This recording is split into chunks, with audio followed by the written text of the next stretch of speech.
Welcome to Sir Lancelot's Real Estate Roundtable, your guide to mastering the realm of real estate in Central East Florida. I am Sir Lancelot Leonard, ready to uncover the secrets of seller strategies, home staging, mortgage mastery, and more. From Daytona Beach to Cocoa Beach, Lake County to St. Augustine, join me as we navigate the intricacies of real estate. As the leader of the Sir Lancelot Group at Florida Homes Realty and Mortgage, I'm here to arm you with knowledge and innovation, whether you're a seasoned homeowner or a first-time buyer, unveiling the kingdom of real estate, one roundtable at a time.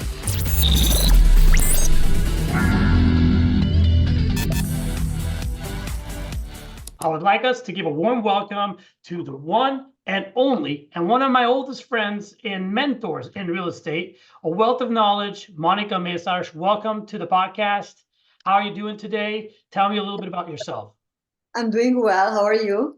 I'm doing great, thank you. Glad to be here. So, Monica, what inspired you to pursue a career in real estate in Florida? A man, okay. Tell me more about this man, Actually, you know him, Alan? Yes.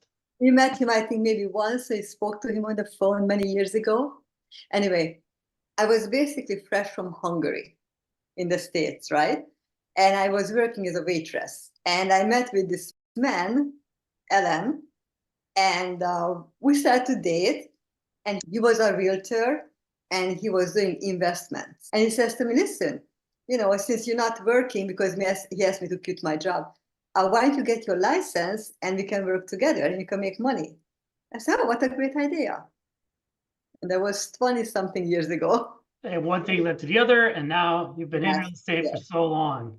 Yes, and when we broke up and he moved away, then I tried to do rentals, but it didn't really work.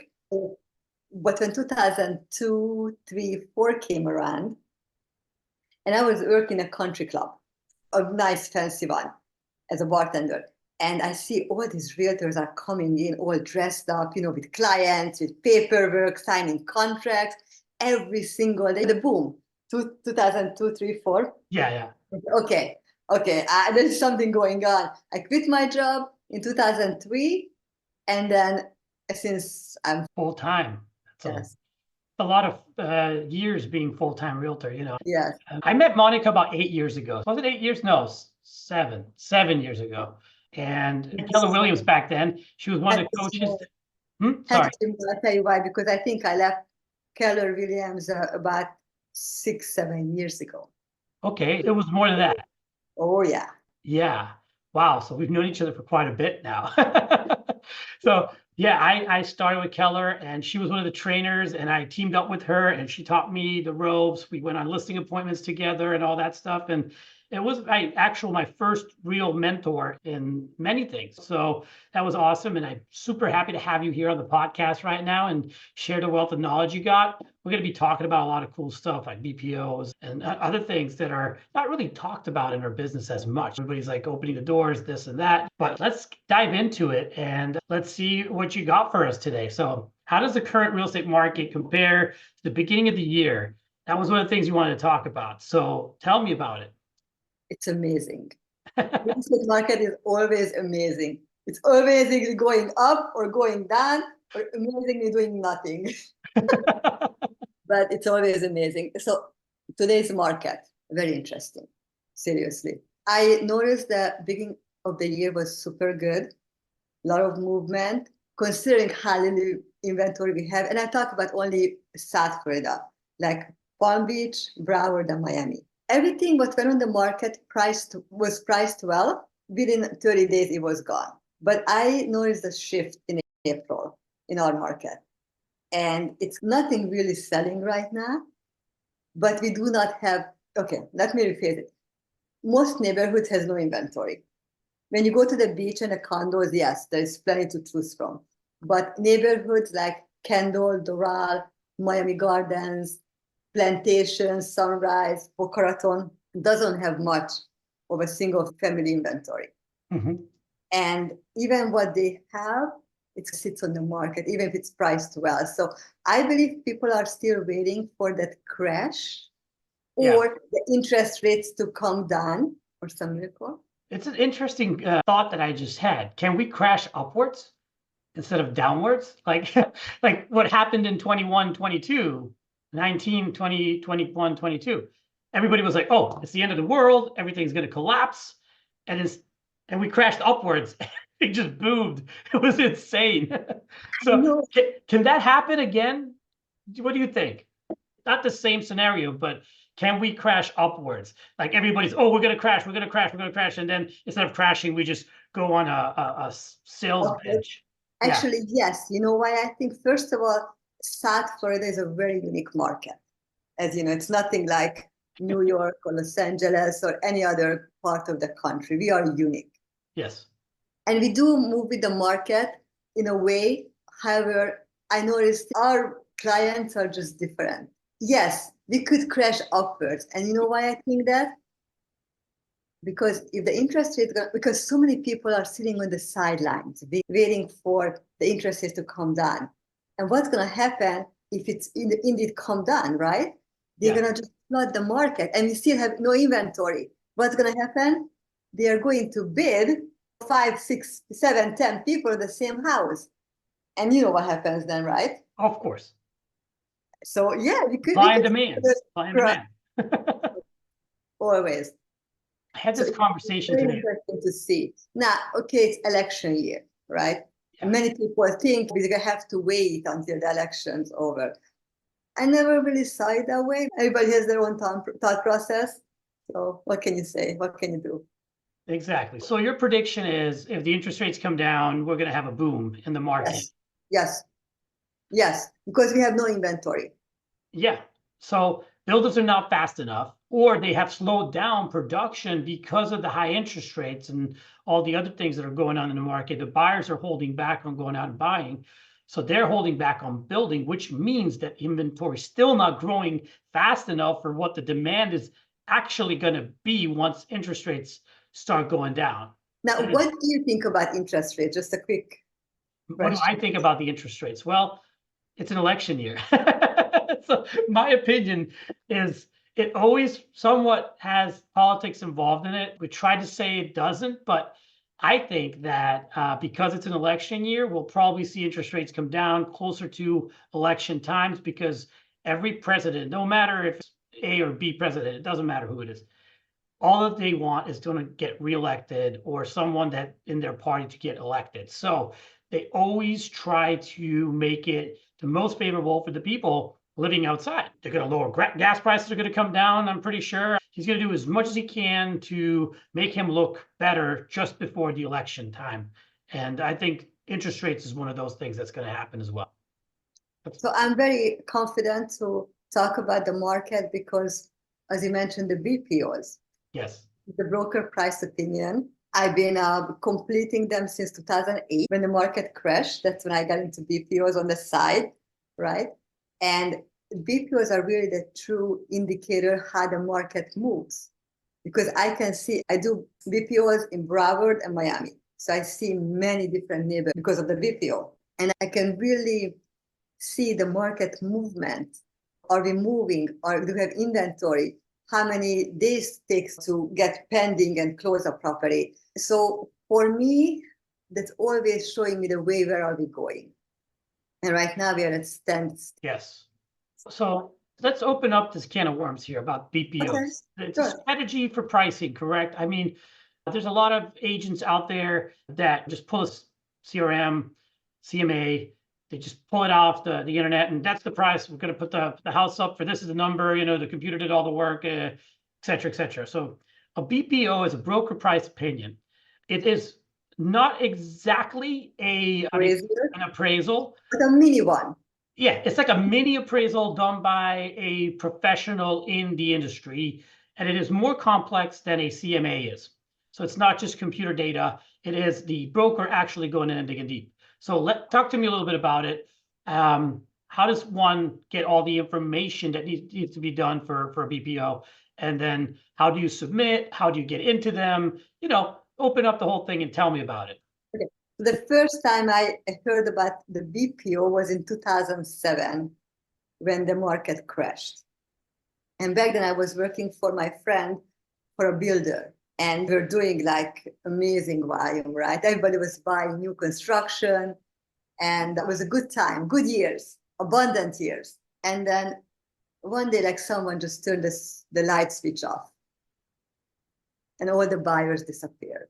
All the demand disappeared. There was nothing but quiet. And then I said, oh my God, I do not want to go and get a job.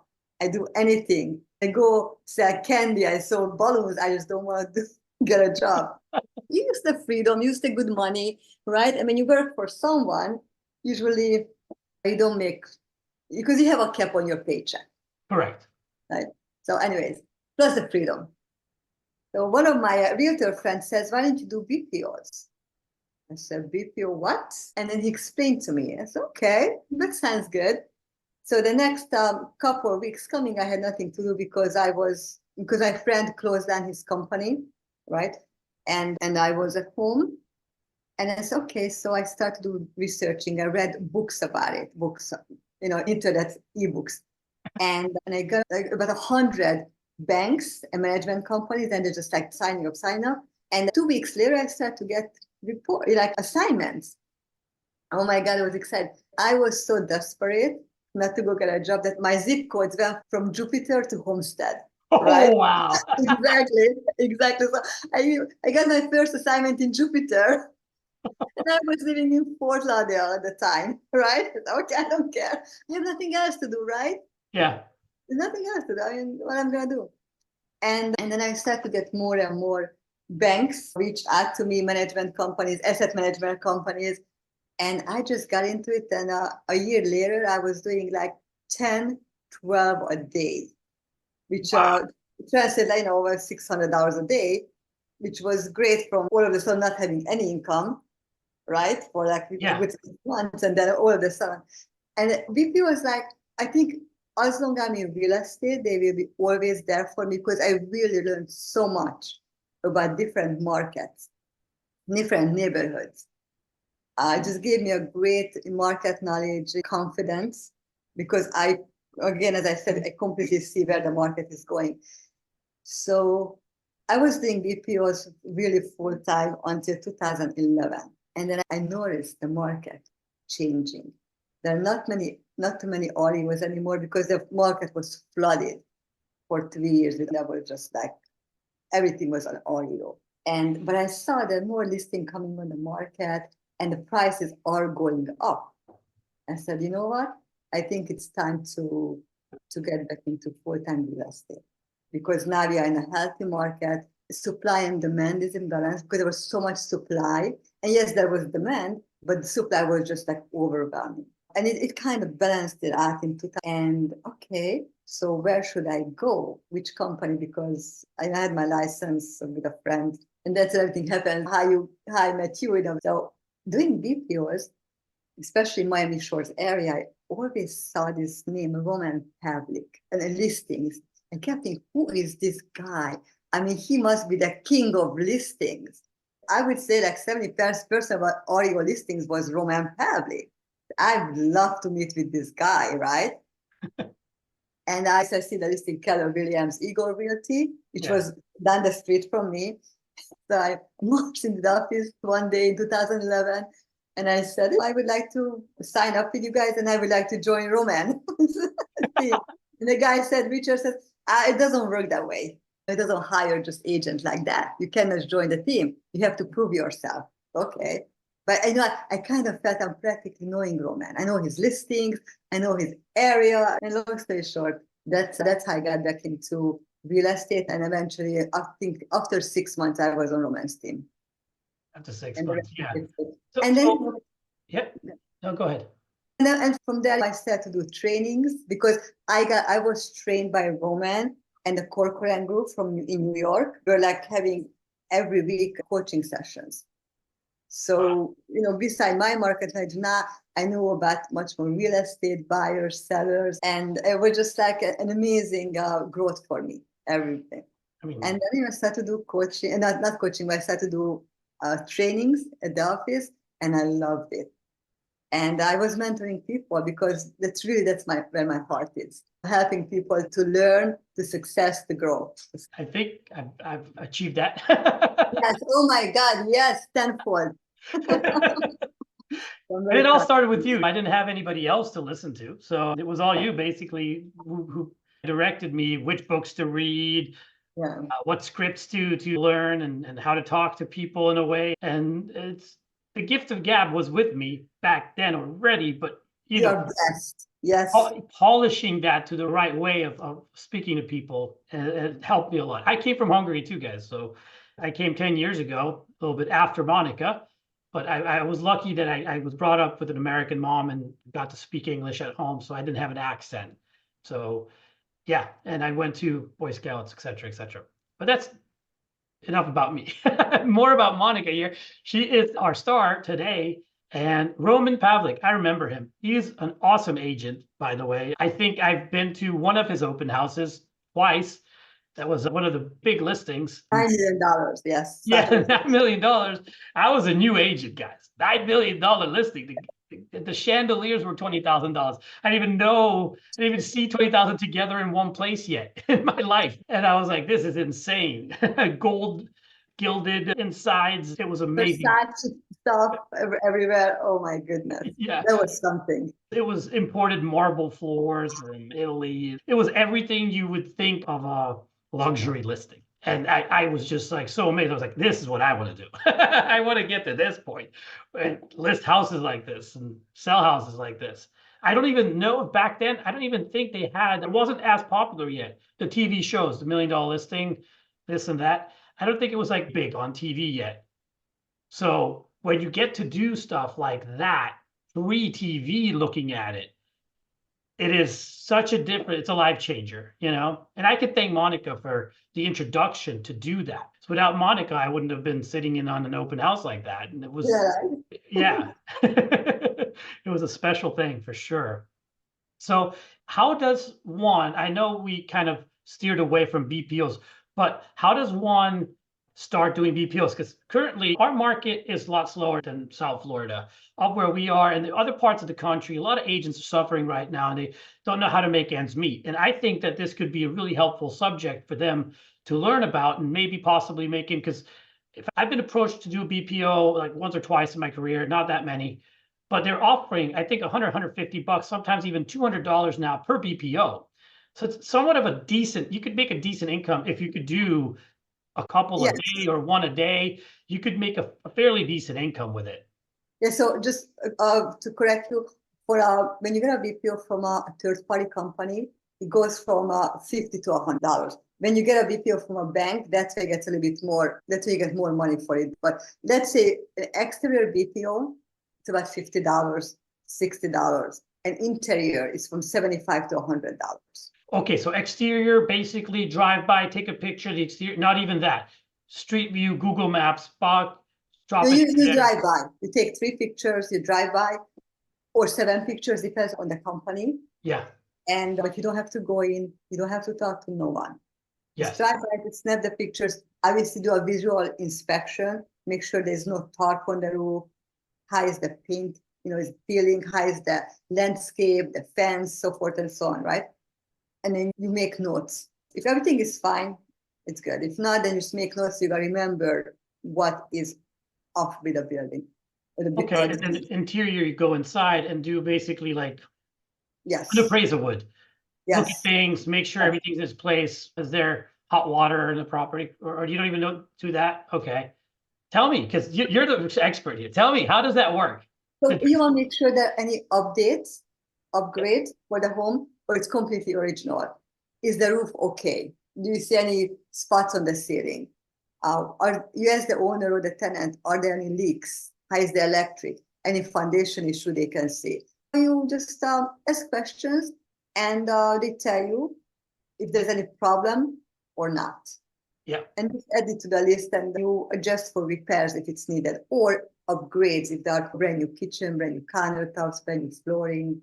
It's always plus. So when you adjust for that, you adjust comparing it to another property, like a property that doesn't have it costs this much. This property has it, and there's a third property that has it as well, and it's sold for this much more than the other one. So you see like, okay, so kitchen's worth $4,000. You learn this in school, but you don't really use it that often. But let's say a kitchen's worth $4,000, a fireplace is worth $2,000. This one has it, that one doesn't, and then you adjust accordingly in your BPO, almost exactly like an appraiser does, but not sticking to the official form of an appraiser, correct? We do have a form, obviously. Every Okay. BPO company has their own form, and some actually has places for adjustments, and some you just have to make notes. I adjusted $10,000 for the kitchen, up or down, Yeah. so forth and so on. Yeah. Okay. So when you drive by, when you do an exterior BPO, then everything you assume to be average inside. You assume there are no upgrades, unless if the property looks completely remodeled from the exterior, like brand new windows, brand new paint, brand new roof, then we can assume that inside also updated. But on an average property, everything is average. So if I use a comp, especially lately, because lately we don't have too many comps. Sometimes really hard to find a listing comp. I have to go out over a mile, right? To find this income. It's unbelievable. And the company has a brand new kitchen, brand new everything, then yes, you make adjustment down to the subject. So you take away maybe $50,000, so the value of the comps gonna be lower. Yeah. So that makes a lot of sense, how to do this part. Now, the next question is going to be the moneymaker here.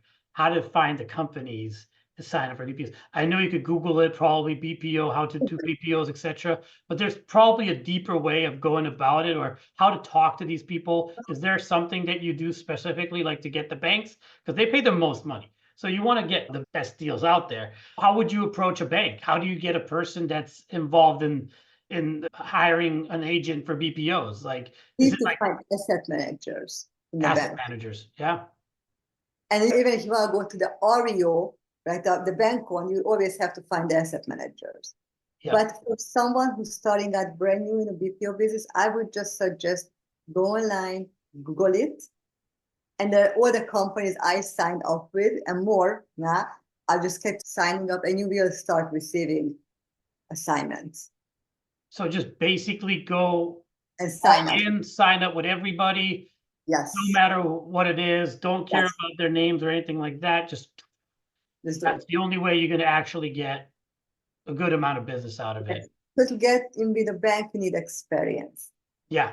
I mean, I get that for sure. Asset managers are not easy to talk to either. Exactly. I have tried doing that. And even with my experience in real estate, getting to an asset manager is not easy. It's like talking to an attorney that has divorce cases. It's like they all have this special bubble around them, and it's like the magical unicorn that you're trying to reach. It's like something like that. Yeah.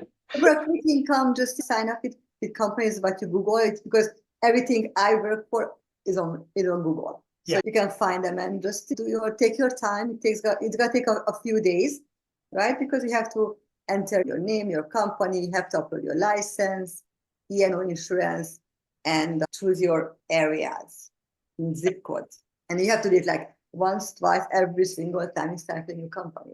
Exactly. But once you have this down, okay, all this information, you have everything ready in a file, it's fairly easy to submit your applications to all these companies. That's pretty cool. I've been approached to do BPOs by a company without me being signed up for one. They just they called me out of the blue because I have a good production. They call agents usually is like, hey, would you like to make $100? I was like, man, I don't know what I have to do. And he's like, well, you have to drive by, you have to take pictures of the outside, you have to take pictures of the inside. And I'm like, man, how much do I make with this? $70. I'm like, back then I was making probably 40, 50,000 a month. So I was like, I don't know if I want to do this right now. BPOs are for the times when you have nothing going on. Exactly. And, for me, it's just like, I'm doing them even when I'm really busy, just to see the market, where the market is going. That's good. So the way you're doing it is a little different, because you could say no if you don't want to, and you can say yes if you want. Oh, yeah. So you get them and you're like, I got some time on my hand and I haven't looked at that area for the past year or two. So let's do it so I could refresh myself for that area. That makes a lot of sense. You still make some money on the side and you're refreshing your knowledge about the market. So it's like a double slam dunk there, you know? Exactly. Yeah. And when I'm super busy, I take 1 or 2 a week. And Yeah. when I'm not so busy, I take as many I can. So it depends. Yeah, Really. yeah. That is really cool. I like this. I think it's a way out for a lot of agents that are suffering right now. And Yes, and no one will guess get a what? job. And we'll get better agents out of it because they'll know what they're doing. And you gotta give you confidence because then you know what you're talking about. Exactly. When you go meet a new client, you know exactly what's going on in the market. There's no questions about it. You're not winging it at that point. So there's one more question here. What are the common challenges that buyers and sellers face in the Florida market, and how do you address them? Okay. I think the biggest challenge is right now that the market is standstill. So Yep. it's really challenging because the seller wants to sell and the buyer doesn't want to buy. And that's why I'm facing challenges. My sellers like, come on, it's been on the market for a month now, and we still don't have a contract, right? And you need to educate them. How you educate them? You give them stats. Like from the MLS, you can give them graphs. You can give them statistics for the past 6 months, which clearly shows that we have this much inventory opposed to like back in January, this much inventory. It's still not enough, but we have now more, but not this much like it's supposed to. You can see that less closing are happening, less property goes under contract. So everything is just stalling until the election or until the interest rates or so you need to tell them the truth. And the other thing I learned in my career, when you have a listing and nothing happening and you do everything you can, but still nothing happening, you call that seller every single week and say, hey, listen, I'm checking in. It's quiet. But I just want to let you know that I'm here, I'm working on it. I'm next to my phone, but it's been just quiet. And that's the truth. You communicate. I think that's the key because I got the last listing I got, right, from Jacob. He said, I couldn't get the agent on the phone. She never called me. That's how busy she was. Just saying, that's a joke. It's a no. So I think it's super important that you always talk to your clients, especially with the sellers, always. Even if you have nothing to say. And I know that's hard, right? Because they feel like you're not doing your job, right? Because you still don't have a contract or you still don't have enough showings. But what can you do? When you market it, I have many condos, I cannot do open houses. So I'm kind of like limited, right? But you send the mailers in marketing, you always ask for your phone. The realtors are your best friends. They are your groupies because you need them, right? I always treat them with kindness and respect, and I'm happy when they call me because they are bringing my clients, the buyers. correct. Which I don't know what's going to happen after August 17th, but it's gonna be an interesting time, that's for sure. We could definitely break out onto that conversation and topic in a different episode because I think that deserves its own episode. Yeah. I'm gonna be talking about that with a lot of people, I think, because it's gonna be an interesting transition in real estate for us for sure. It hasn't happened in what, 25, 30 years? This is the change that's happening right now. It hasn't happened for so long in real estate. It's going to be new for everybody. Like, I think even the old timers don't remember how it used to be, or like they do, but it's like, I heard some of them say that it's going to be really similar to what it was before, but imagine instead of the book, they're using internet now. So it's like, yeah, if you get what I'm saying. You just have to call the agent, hey, what's your commission? And then not even call, text or email. So you have it in writing. To get it in writing, yeah. You always save those text messages or emails because that's gonna be your proof. Yeah, awesome. So one more, actually, I know I didn't want to, but I want one more. What would you recommend for new agents that are coming on board? What should they do? How should they approach this? And what's your favorite saying or quote in real estate? Tell me, give me your best. Okay, a brand new agent, join a team. Join a team and learn and grow and coach. You have a coach. Hopefully the team offers a coach. It's so important because when you come out of school, you all know, you don't know nothing. You have your license and that's it. And now, okay, what now? What I'm going to do? Join a team. You're going to pay for it because you're going to make less commission, but it's so worth it. Even just for a year, right? Do rentals. That's another thing because it's a quick money maker. If you have it in your area, because it's different, that could vary. Like Miami's good. Oh My yeah, area, you get $50. So that's what's $50?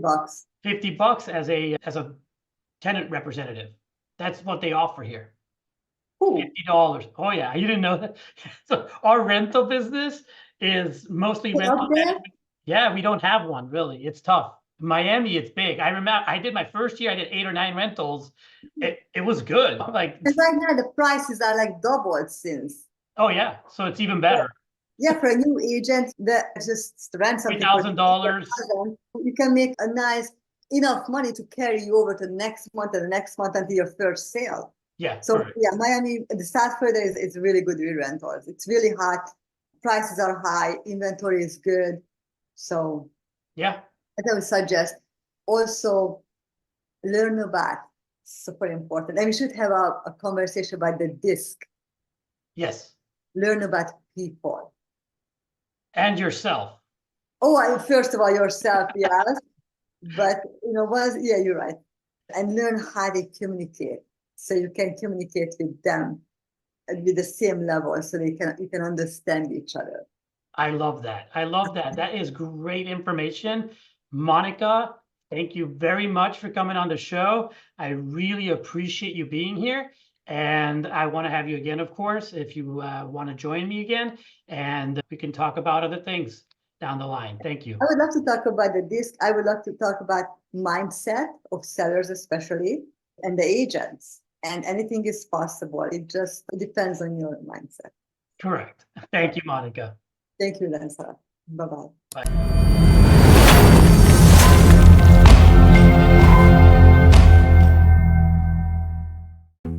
Thank you for joining us on Sir Lancelot's Real Estate Roundtable, where we've unveiled the mysteries of real estate together. Remember, in this kingdom of possibilities, every dream home is just a discussion away. I can help your real estate dreams come true. Just call me at 786-449-7518. Until our next roundtable, may your ventures be prosperous and your homes be filled with love and joy. Farewell, fellow knights of real estate.